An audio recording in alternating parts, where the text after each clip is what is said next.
Hello crafters, welcome to Craftcapades. Today we are going to be making some no-sew fabric pumpkins. I'll put a list of supplies that I used in my project in the description below.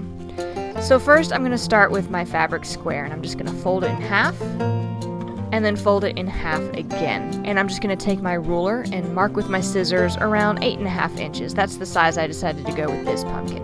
You can do whatever size you want. I made one that's a little bit bigger, one that's a little bit smaller. It just depends on what size you want yours to be.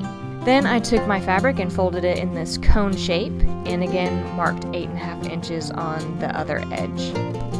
Next I took my zigzag scissors and just connected the dots, cutting in kind of an arch shape from one side to the other.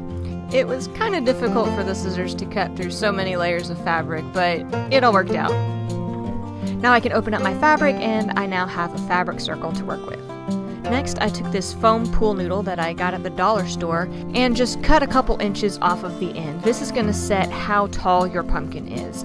Again, you can make this however tall or however short you want.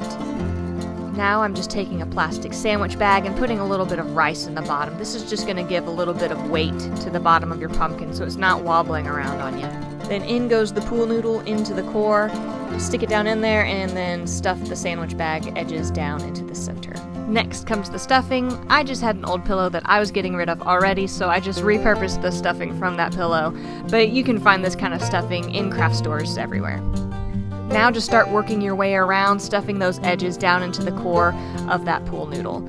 You might have to play around with the fabric a little bit as you go to make sure it looks even all the way around and it doesn't get too bunched up in any one place. Then I decided I wanted to add some twine to really define that pumpkin-y figure. So I took one string, wrapped it around the bottom, and tied it at the top. And I repeated that a couple more times, crisscrossing the strings each time to give these pumpkin ribs. And then I just stuffed the knots right back down into the center of the pumpkin. Now I'm going to take my dowel and put a little hot glue on there, and I'm just going to stuff that down into the core to keep everything in place. Now I have all these string ends, and I think it would be cute to make some curlicues, so I'm just brushing on some glue. Then I'll wrap the ends around a pencil to make a curlicue shape. I'll let that sit to dry and then just trim off the extra strings that I'm not going to use.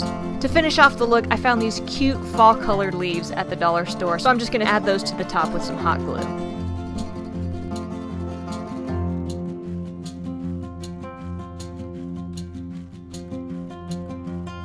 And there you have it, a cute little fall pumpkin.